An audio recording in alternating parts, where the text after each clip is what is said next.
Jehoshaphat stood still before the battle began. Jehoshaphat was told to stand still, but he was not told to stay home. That is the tension at the center of 2 Chronicles 20. A coalition was already moving against Judah. The threat had crossed into the land. Jehoshaphat was afraid. The people gathered in Jerusalem to seek the Lord, and the king admitted what rulers rarely want to say in public. We are powerless against this great horde that is coming against us.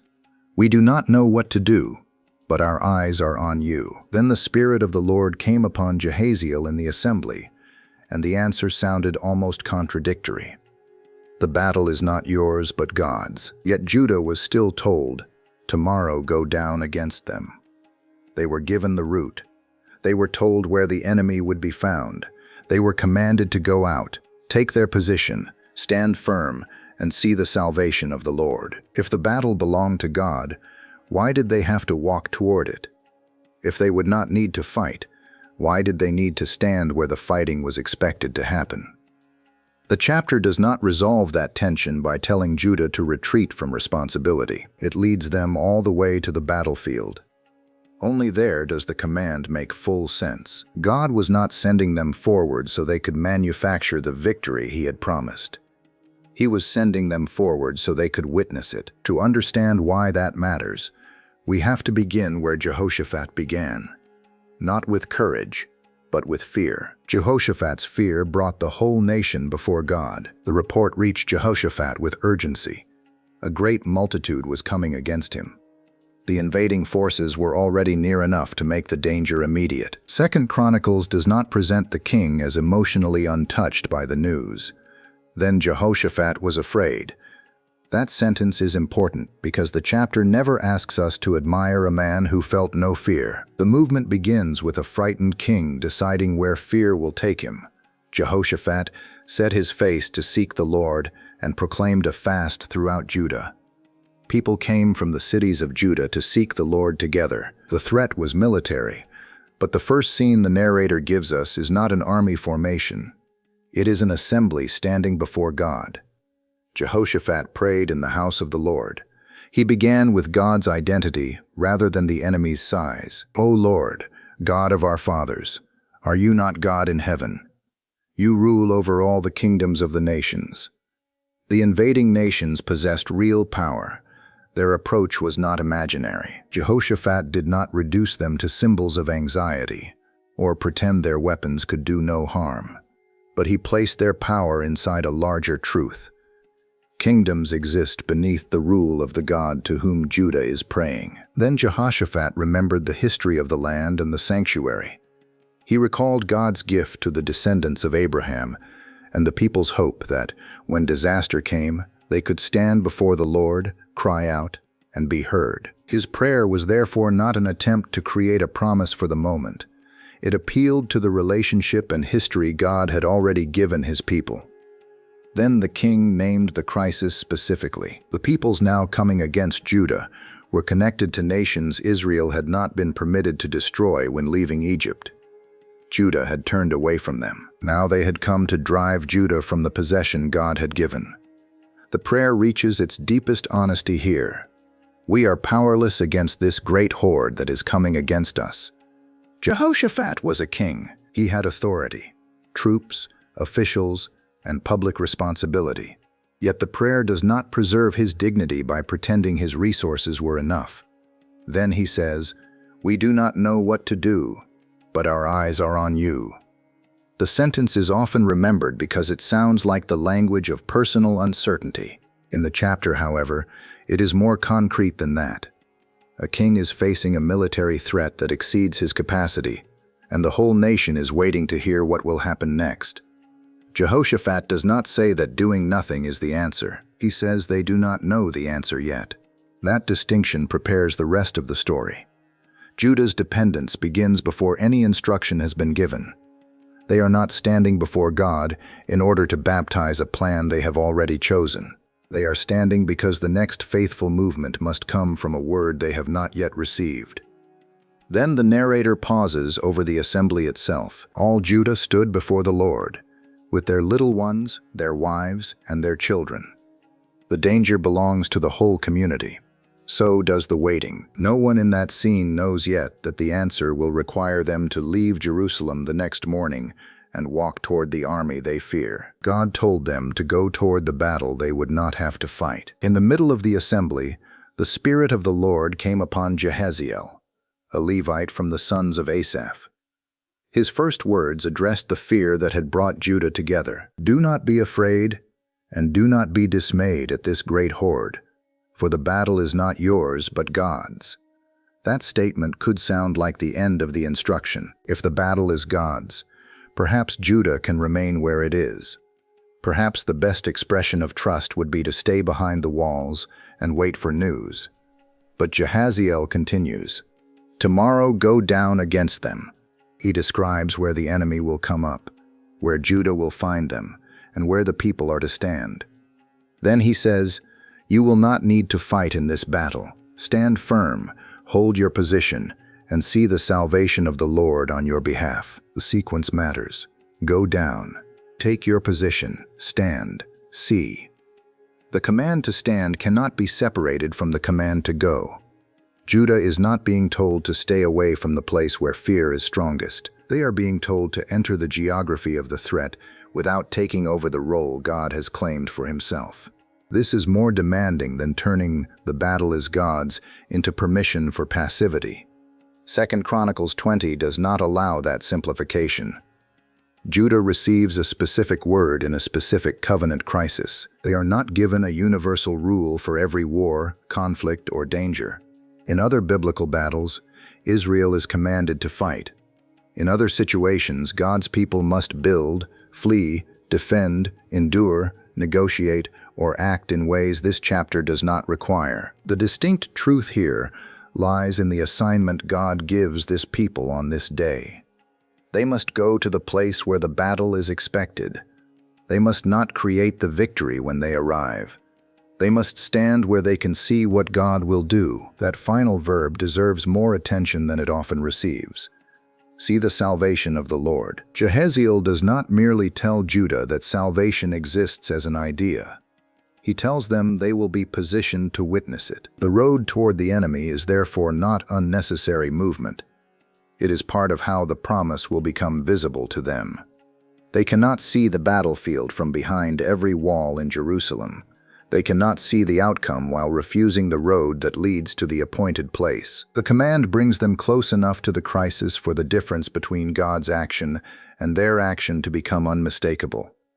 This is not a technique for finding guidance. The text does not teach that every frightening circumstance should be approached physically, or that believers should expose themselves to danger in order to prove faith. Judah moves because a clear prophetic word has been given within this narrative. The point is what that word reveals about their role. God does not ask them to produce what He has promised. He asks them to occupy the place from which His promised act can be seen. That is why stand still in this story is not a mood. It is an assigned position inside obedience. Jehoshaphat receives the word, and before a single enemy falls, he responds.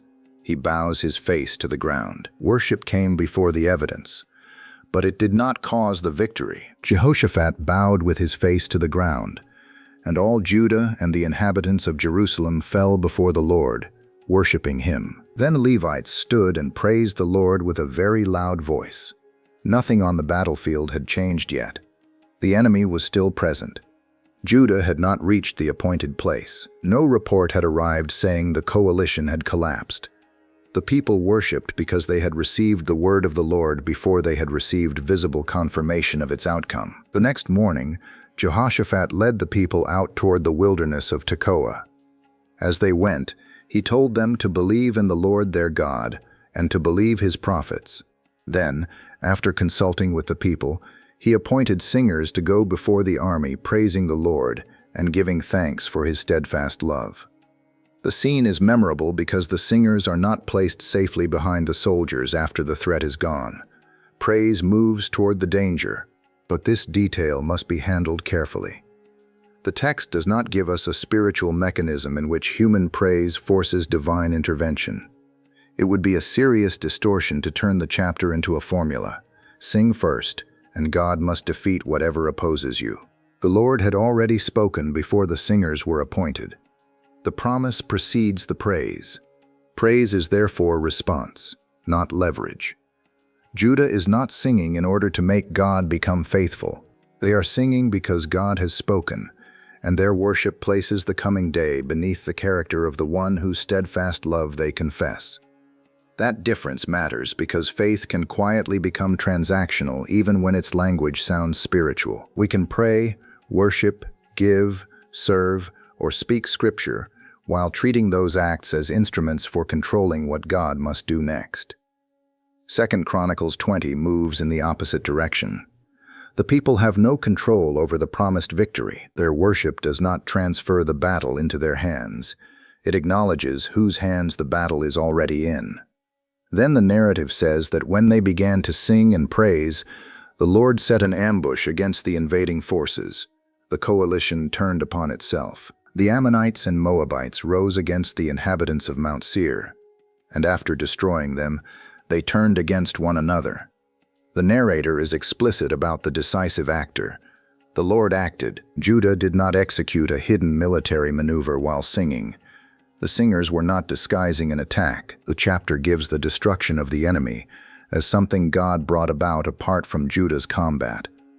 That is why the march matters so much. Had Judah been told simply that the danger would disappear somewhere beyond their sight, the story would still contain divine rescue. But the command was more precise.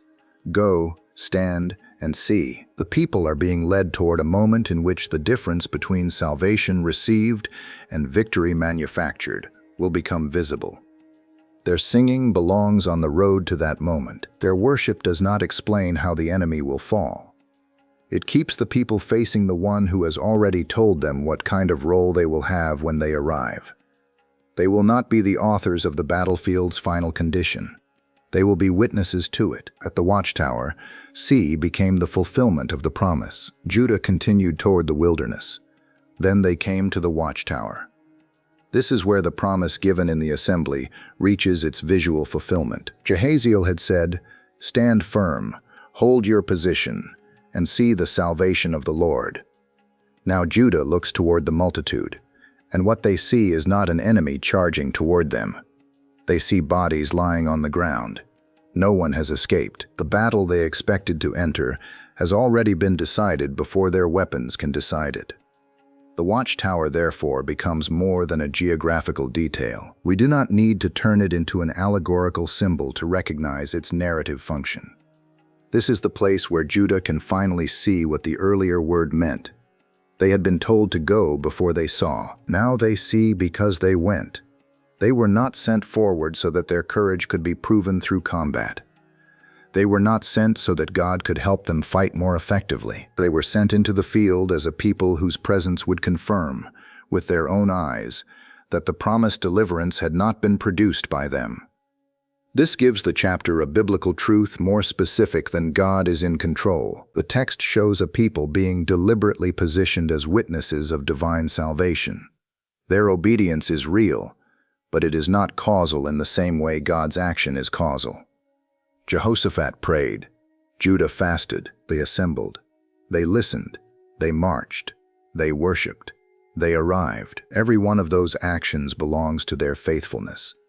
None of those actions explains why the enemy destroyed itself. The distinction is not designed to make human obedience small. It gives obedience its proper dignity. Judah does not have to perform God's part in order for its own part to matter. 2 Chronicles 20 measures Judah's faithfulness without making Judah the explanation of the outcome. Judah's role is meaningful precisely because it is bounded. They are told where to go, but not how to defeat the army. They are told where to stand, but not how to manipulate the outcome. They are told what they will see, but not given ownership of what makes that sight possible. This is where the human reflection should remain close to the text.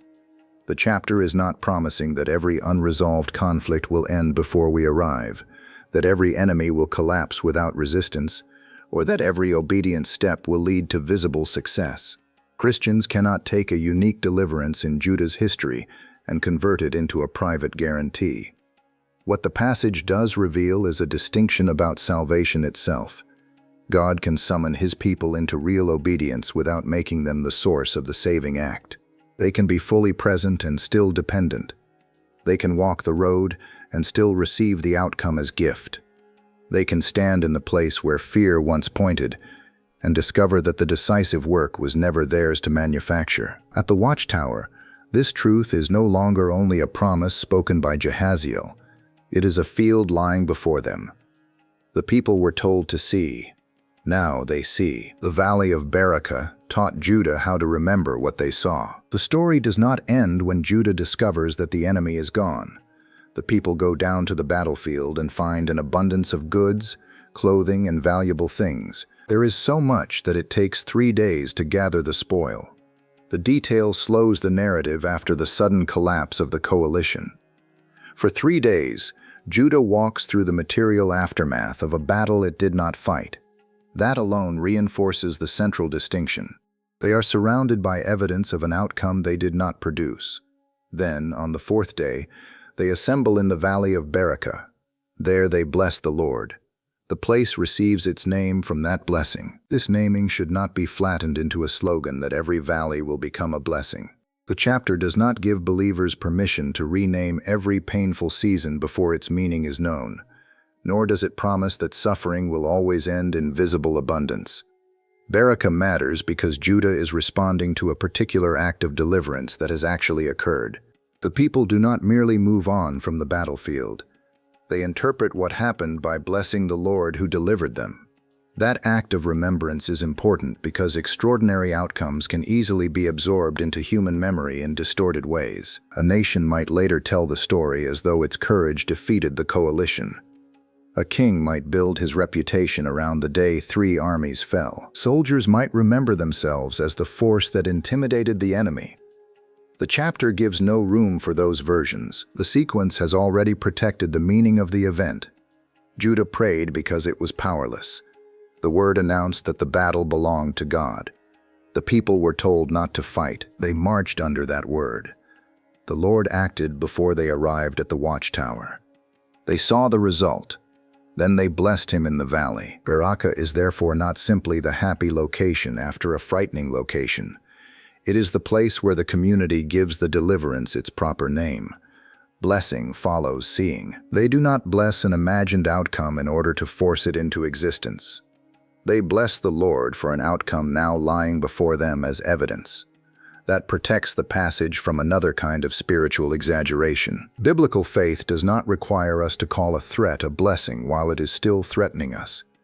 Jehoshaphat called the horde great. He admitted fear. He confessed powerlessness. The story did not become faithful by denying what was dangerous. The blessing comes after the deliverance, because gratitude responds to what God has done. The valley of Berakah preserves that response in the geography of the story.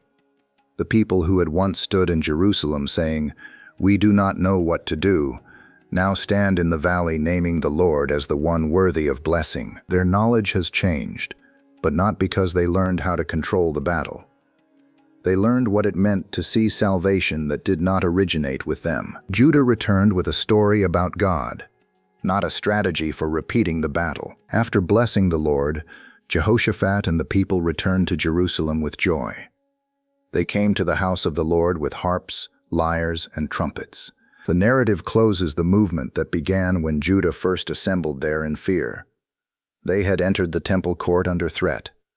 They returned after deliverance. But what they carried back was not a military method. 2 Chronicles does not end the chapter by teaching Judah how to reproduce the same battlefield conditions in the future. There is no instruction to place singers in front of every army. No rule is given that every national crisis will be solved without combat. No technique is extracted from the story.